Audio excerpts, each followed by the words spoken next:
My dear students, class 8, we are going to begin today the second chapter from social science, and that is how the company established. ये company क्या है? East India company, which came here on 31st December 1600 AD.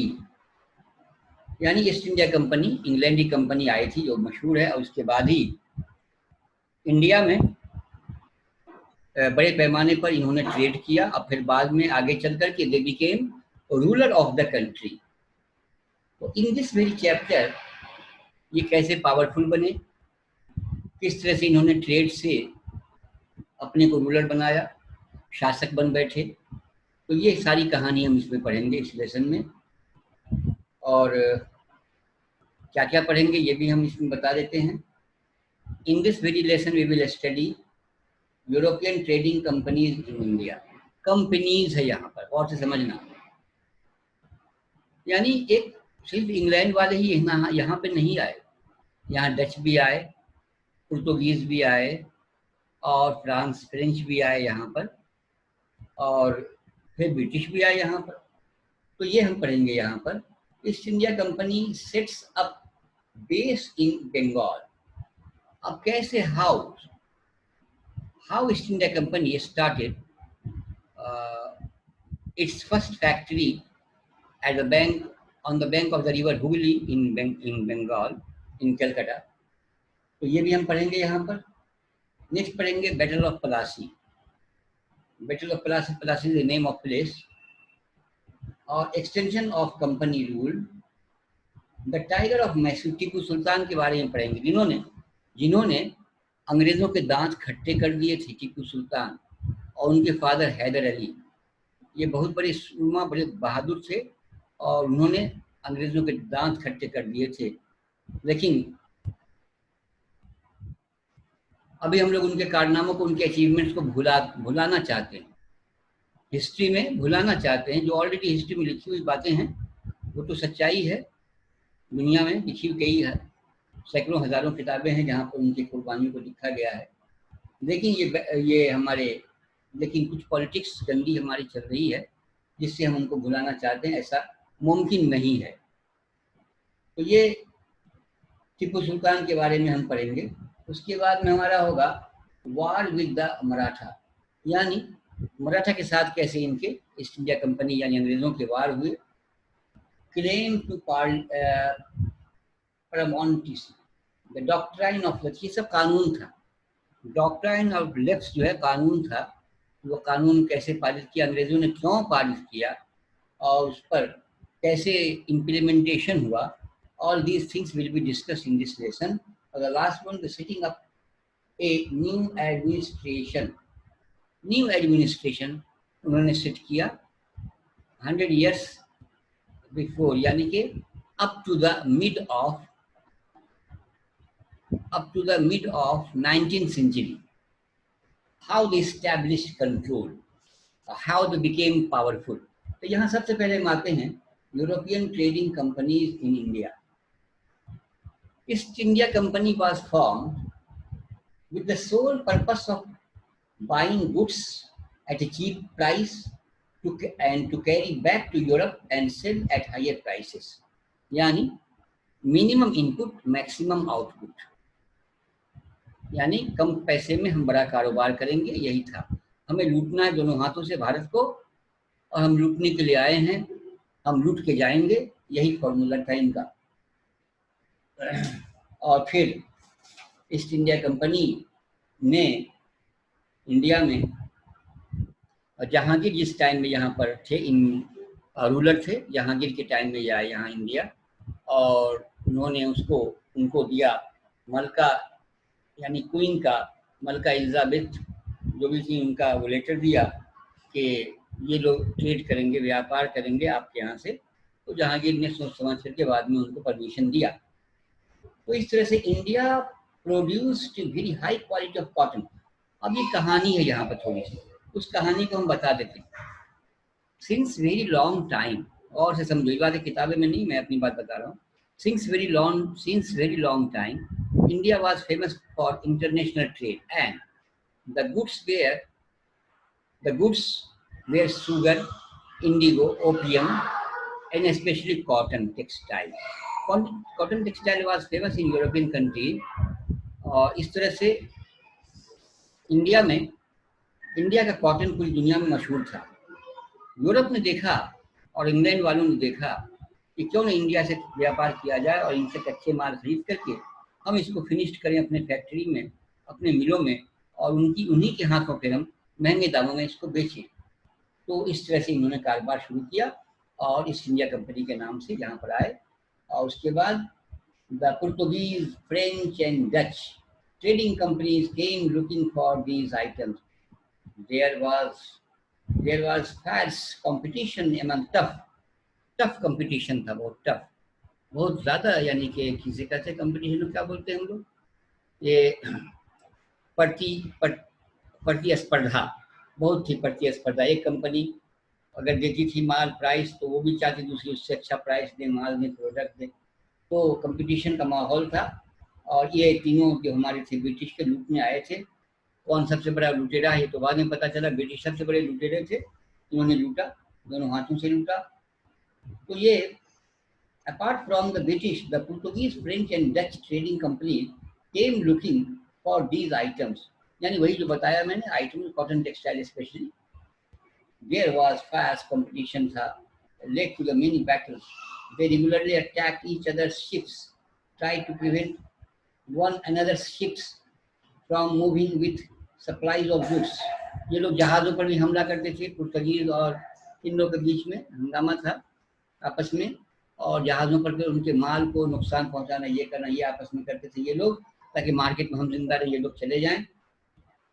The attempt to fortify settlements also conflict led to the conflict with local rulers. It was difficult to separate trade from politics. अब आता है East India company sets a base in Bengal. 1651 में पहला इन्होंने हुगली नदी के किनारे पहला इन्होंने खोला एक कंपनी, ईस्ट इंडिया कंपनी ने फैक्ट्री डाली। With the growth of trade, merchants and traders were persuaded by the company to come and settle near the factory, और वहाँ पे आकर के इन्होंने, और फिर बाद में आकर के 1696 में it started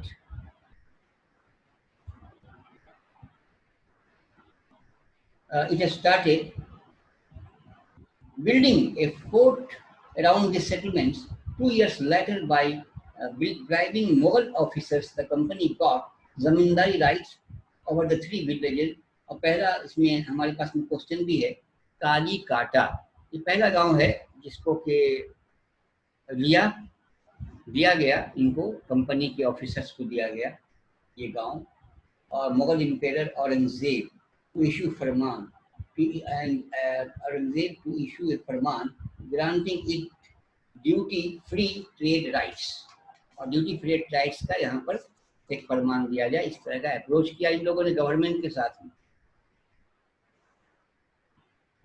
The company officers misused this farman, refusing to pay taxes even on the private trade they carried out. This caused an enormous loss of revenue for Bengal and led to a number of protests from the Nawab of Bengal, मुर्शिद अली खान के जरिया protest किया गया, काफ़ी हंगामा किया गया। और इस तरह से बंगाल में ट्रेड इनका इस्टेब्लिश तो हो चुका था, इनका ब्रिटिश का, और लेकिन बिटवीन ये इंग्लिश ऑफिसर्स, यानी ब्रिटिश के अंग्रेज़ के जो ऑफिसर्स थे और वहाँ के गवर्नर जो हुआ करते थे, उनके बीच में तानातानी हो गई, और इस तरह से इनका व्यापार यहाँ से स्टार्ट हुआ। How trade became the cause of battles. अब ट्रेड जो है बैटल का कारण कैसे बना, how trade became the cause of battle, how कैसे बना ये ट्रेड। तो ट्रेड होता है, व्यापार होता है, बैटल कैसे, तो पॉलिटिक्स आ गई थी। और पॉलिटिक्स क्या थी कि औरंगजेब की मौत के बाद 1707 ईस्वी में औरंगजेब जो हमारे लास्ट इम्पेरर थे, लास्ट तो नहीं थे, लास्ट बट वन कहिए कि ये इम्पेरर थे, शाह आलम के इम्पेरर थे इनके. The Nawab of Bengal began to assert themselves. The successors of Murshid Ali Khan were Ali Wardi Khan and Siraj-ud-Dawla. Both were strong rulers and refused to grant concessions to the company. They demanded large tributes in return for giving the company a right to trade. They also did not give the company right to mint coins and stopped it from extending its fortification. They accused the company of not paying the government to Bengal revenue and taxes. इस तरह से देखो असल होता क्या है कि जब ये ट्रेड चला, यानी जब पैसे आने लगते तो मुसीबत भी, पैसे जब जा कहीं भी किसी भी घर में या किसी भी इंसान के पास पैसे जब आते तो मुसीबत लेकर के आती है. यहाँ भी पैसे जब आने लगे इन लोग के पास मुसीबत आई और इस तरह से बैटल हुआ, आपस में बैटल हुआ, काफी बैटल हुआ, झंझट हुए, झगड़े हुए, लड़ाइयाँ हुई. और फिर of the view that expand trade, it had to extend its settlements and rebuild forts and acquire villages. These conflicts eventually resulted in the famous Battle of Palasi. अब ये पलासी जो मैंने बताया था अभी थोड़ी देर पहले कि जब मैं इंट्रोडक्शन दे रहा था इस लेसन में हम कौन कौन चीज़ पढ़ेंगे, तो Plassey is a name of place और ये पलासी में ही लड़ाई हुई थी. और ये लड़ाई 1757 में लड़ी गई और ये लड़ाई अलीवर्दी खां की मौत के बाद और Sirajuddaulah was crown the nawab of Bengal. Sirajuddaulah को नवाब ऑफ बंगाल का ताज पहना दिया गया और इनको, और ये बैटल ऑफ पलासी ने इनको स्ट्रांग बनाया. अंग्रेज इससे स्ट्रांग बन गए, काफी मजबूत बने. This agreed Siraj-ud-Dawla, who asked the company not to meddle in political affairs, stop further fortification and pay revenue. और उसके बाद कुछ दिनों के बाद सिराजुद्दौला से कहा जाने लगा कि आपको रेवेन्यू देना है, तभी आप गद्दी पर बैठे रहिएगा, रेवेन्यू नहीं आएगा आपके स्टेट से तो हम गद्दी से आपको उतार डालेंगे. In response the company officers in Madras sent forces combined by Robert Clive. These were reinforced by naval fleet. After negotiations failed, in 1757, company's forces, led by Robert Clive, waged battle against Siraj-ud-Dawla's army. Mir Jafar, a commander of Siraj-ud-Dawla, did not fight. He changed his side because Clive had promised to make him Nawab after defeating Siraj-ud-Dawla. This treachery on the part of Mir Jafar led to the defeat of Siraj-ud-Dawla and became the first important victory for the company. की पहली जीत battle of Palasi में ये अंग्रेजों की पहली जीत हुई और इस जीत के बाद अब धीरे धीरे ये कितने पावरफुल हो रहे हैं अंदाज़ा लगा सकते हैं हम लोग कि अंग्रेजों की पहली जीत हुई जिसमें सिराजुद्दौला के साथ वो हार गए और ये जीत गए और उनको मीर जाफर ने गद्दारी किया उनके साथ में और उस गद्दारी का ये मामला बना कि बहुत दिनों तक हम लोग इस गद्दारी को झेलते रहे इंडिया में. Siraj-ud-Daulah was assassinated and Mir Jafar was made the Nawab. The company thought it could concentrate on expanding its trade by putting a puppet Nawab in place. उसके बदले में काम वो नाम का करते रहे और उनके पपेट बना दिया जाए जो काम करेंगे जिससे मतलब तो वो उनको तो इसलिए इस तरह का माहौल कंपनी बनाना चाहिए ईस्ट इंडिया कंपनी में. However, Mir Jafar and the company fell apart. The company replaced him with Mir Qasim. Even this relationship did not last long. When Mir Qasim protested, Mir Qasim ने इसको प्रोटेस्ट किया और इस तरह से ज़्यादा दिनों तक ये सिलसिला नहीं चल सका। अब कंपनी ऑफिसर्स बिकम नवाब। अब ये भी एक रहा कि उसके बाद जब कंपनी ईस्ट इंडिया कंपनी अपना ट्रेड करने लगी, कारोबार करने लगी, तो जाहिर सी बात है पैसे उसके पास काफ़ी आ गए थे। और यहाँ पे हम देखते हैं उन्हीं चीज़ों को एलाबोरेट किया है थोड़ा सा कि कंपनी ऑफिसर्स बिकेम नवाब।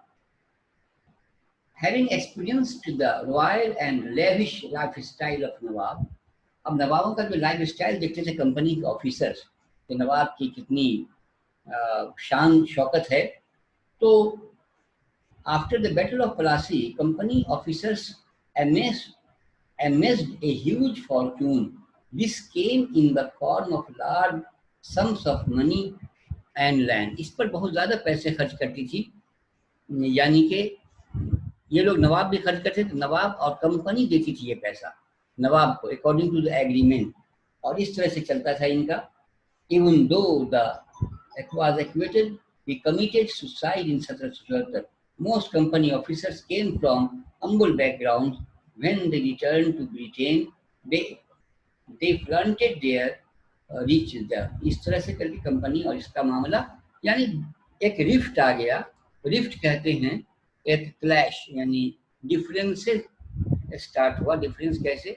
तो यही कि भाई कंपनी के ऑफिसर्स लोग सोचने लगे कि ये नवाब तो कोई काम करते नहीं, इनको ऐश मौज की ज़िंदगी है, और इस तरह से ये माहौल दोनों के बीच में बहुत हद तक ख़राब हुआ। तो यहाँ तक हमने देखा कि बंगाल में इस्टेब्लिश होने के बाद किस तरह से they had to face a lot of problems, और वहाँ पर अपने को कामयाब रखने के लिए इन लोगों ने कई बार समझौते करने पड़े, और कई दफ़ा इन लोगों ने एग्रीमेंट किया, और प्लासी के बाद they became more strong than that of Plassey. और प्लासी में किस तरह से मीर जाफर ने गद्दारी किया, और ये प्लासी की पहली लड़ाई थी जिसको अंग्रेज़ों ने जीता, और ये इस लड़ाई में अंग्रेज़ का यहाँ से सिलसिला ईस्ट इंडिया कंपनी की कमाई पड़ गई, और इस तरह से वो आगे निकलते चले गए। अब आता है कंपनी रूल का। 100 साल का यहाँ पर इतिहास पढ़ेंगे। एक्सपेंशन ऑफ कंपनी रूल, यानी फ्रॉम 1757, यानी battle of Plassey to 1857, first mutiny, first independence movement of India, ये हम लोग यहाँ पर इसको पढ़ेंगे। और हम ये बताते हैं कि 1857 ये आया, 1857 के से 1947, 90 ईयर्स। ये 90 ईयर्स में इन लोगों ने ज़्यादा फिर लॉ बना करके इंडियंस को इन लोगों ने परेशान किया। ये 2-3 डेवलपमेंट हुए हैं ये 100 ईयर्स के टाइम में, लेकिन अभी हम देख रहे हैं what they got between 1757 and 1857।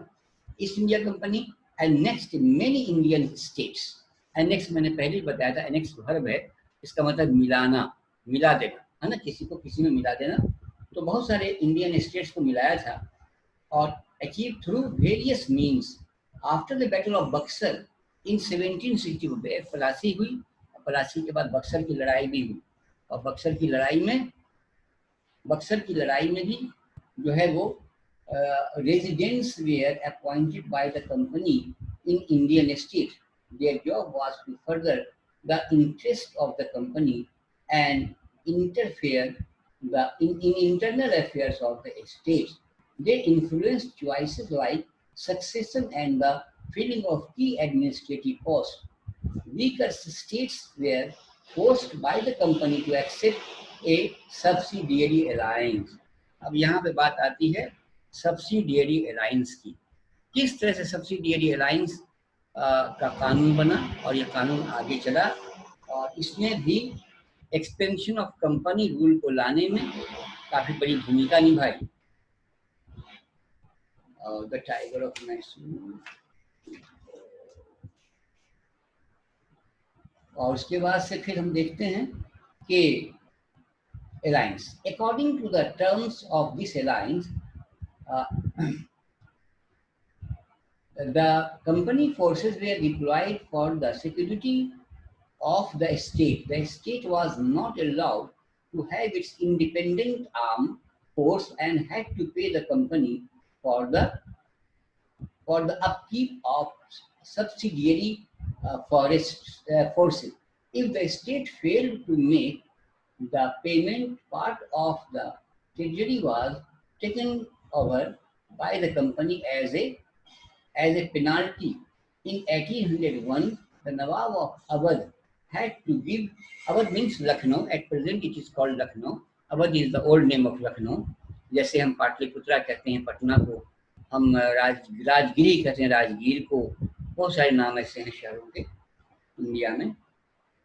तो इस तरह से हम ये कंपनी का एक्सटेंशन हुआ, और बक्सर की लड़ाई के बाद भी आप स्ट्रॉन्ग हुए, प्लासी की लड़ाई के बाद भी हुए। तो ये 1857 में ये जो पहली जंग अजीम हुई, यानी किसको कहते हैं हम, बगावत जो हुई ये आई ना, तो उसमें तो ये एक स्ट्रॉन्ग बने ये लोग, कंपनी का एक्सपेंशन काफी इसके हुकूमत का हुआ।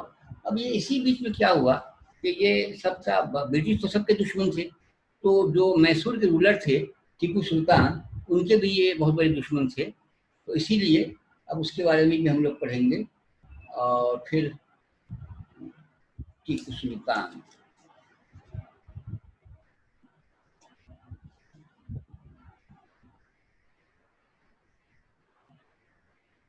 यहाँ तक आए। तो after this page number we are just here on page number 11, और 11 तक हम आए हैं अभी। यहाँ से हम लोग को पढ़ना है वो टाइगर ऑफ मैसूर, टीपू सुल्तान हैदर अली उनके लड़का, और फिर पढ़ेंगे मराठा के साथ किस तरह से इनके वार हुए इंग्लैंड वालों के, और उसके बाद फिर डॉक्ट्राइन ऑफ लेफ्ट के कानून बनाया था ये क्या था, यहाँ तक हम लोग आएंगे। फिर आगे हमारा होगा कंपनी आर्मी, कंपनी की आर्मी कितनी स्ट्रॉन्ग थी ये भी हमारा होगा। तो 11, 10 एंड 9, 10, 11 ये 3 हिस्सा हमारा होगा। थैंक यू सो मच, यहीं तक हम पढ़ाएंगे।